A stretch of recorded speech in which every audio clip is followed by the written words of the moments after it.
Today we're going to talk about Moka Pot recipes. Now if you watched my previous video on the Moka Pot, you'll know we went into the history of the Moka Pot, how it works, and then at the end I did a demonstration of the Moka Pot. I showed you a recipe. This is an extension of that video, so we're going to go more in depth into the technique of the Moka Pot and what we can do to make the best coffee. Because as a coffee brewer, the Moka Pot's imprecise and difficult to control. Modern Moka Pot recipes improve on the traditional method through improving the control that you have over the brewer. Because there's so many variables and variability in the brewer, these modern techniques help to give you control over the brewing process. That's the main thing that it improves. And I'm going to break down the techniques that these modern recipes use one by one. The first trick is to avoid dark roasts. Most modern recipes avoid using really dark roasts. This is because in general, dark roasts tend to be more porous and therefore easier to extract. Now, the problem with that is it means there's a very fine line between the ideal extraction and over extraction. The last thing you want to do when you're trying to brew with a difficult brewer is brew with a sensitive coffee like a dark roast, where you have to get the extraction just right. So by using a medium dark or medium roast, you tend to have more room for error because those coffees are harder to extract compared to a super porous dark roast. The next trick is to weigh out the coffee. This is a given for every coffee brewer. If you want to have consistent coffee, you need to be weighing out your beans and your water. The next one is to use a WDT. If you're familiar with espresso brewing and puck preparation, then you'll know what a WDT is. But for those that don't, it's just a distribution tool. So you have these prongs and you work it through the ground coffee, and it just helps to break up the clumps that you might find in the bed and just distribute the density of the grounds evenly across the puck. Now, there in theory is some benefit to using a WDT.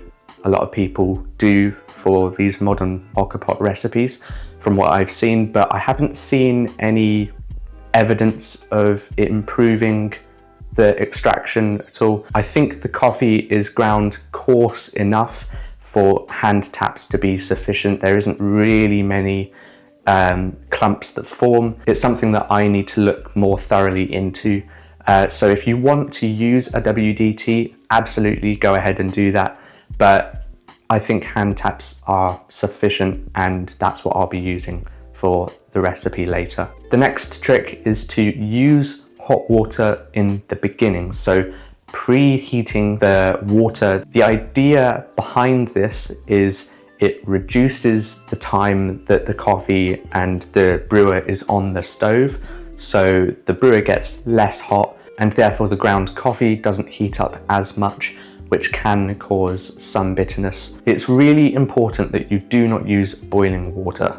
You can use hot water around 96, 97 degrees to begin with to fill out that cold bottom chamber, because the water will reduce in temperature anyway. When heating up the water on the stove, you want to use a low temperature on the stove setting. You don't want to go anywhere near boiling. This allows you to heat up the water gently and form steam gently, and it gives you more control over the brewing process later on when the coffee actually starts coming out of the spouts. So as the water gently rises in temperature, forms steam and then pushes that through, you should see the coffee come out of the spouts in a slow trickle. And once it starts to come out of the spouts, you can actually turn the temperature right down or even off. The heat that's retained in the brewer should help to carry over the rest of the brewing process. So you don't need great temperatures to brew the coffee. When the coffee fills the top chamber to about halfway or above in the top chamber, you can take it off the heat and it will just do the rest. This helps to ensure that the water doesn't go anywhere near boiling and that you're tapering off the extraction. Tapering off of the heat should help to produce a really nice balanced cup. So those are the tricks and techniques that modern Moka Pot recipes use. I'm now going to show you a recipe that I've been playing around with using these different techniques. This recipe is designed for a 2-cup Bialetti, so I'll put a conversion up to 3 cups on the screen for those that have the 3-cup model, because I know that one's more popular, although it may not be a direct conversion, so you may need to adjust the numbers that I give you. For the 2-cup, you want to use 13 grams of ground coffee, medium roast, sort of like a fine sea salt texture. If your grinder's got a Moka Pot setting, then start with that and just adjust to preference.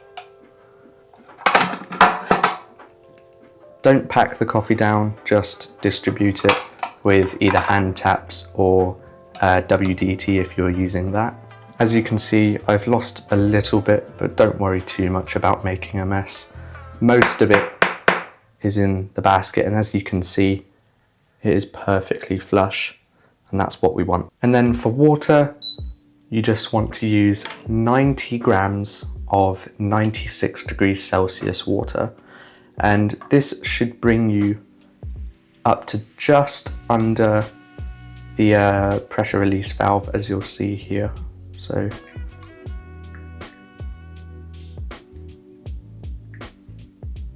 about there, so just underneath.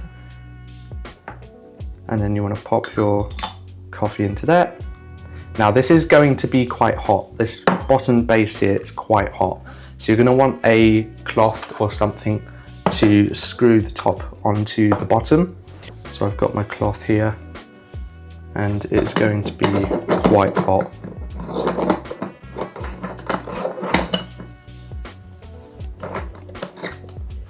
There we go, that's the top screwed onto the bottom, and now this is ready to go onto the stove. You want to set the stove to a low temperature, so I'm going to set this to a 3 on my one. And then we just wait for this to come up to temperature. I'm now starting to hear some very faint dripping sounds.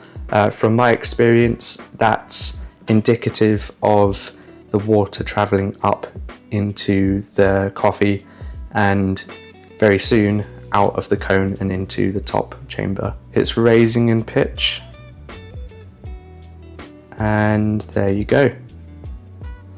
So a very, very slow trickle out. That's exactly what we want. And what we're going to do now is turn the temperature right down. So I've turned it down to a 1. This is a ceramic stove top, so there will be residual heat, but if you're using a gas stove, the temperature adjustment should be instantaneous. So we're about halfway here. I'm going to leave it for a sec. And then we're going to take it off the heat.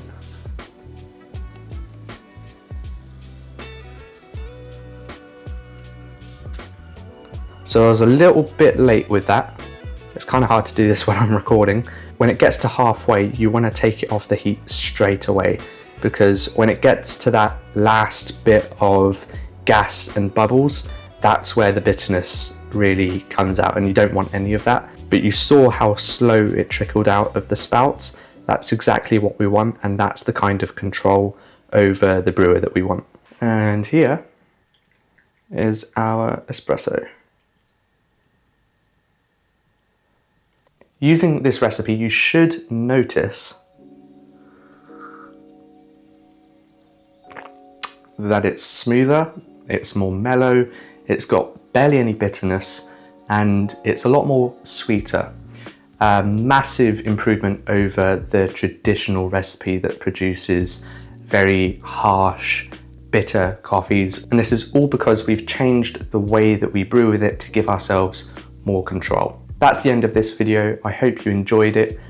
Let me know if you try this recipe and what you think about it, or if you've got a recipe or ideas that you want to share with me, please do so. I read every comment and I'd love to know what's on your mind. If you don't know already, I do one-on-one online coffee video calls and coaching. So if you've got a problem that you want help with, or you want to learn something new, hit me up. I've got a link down in the description that will take you straight to the booking site. If you want to support me, what I do, and this channel, then you can go down to the description and buy me a coffee using the link below.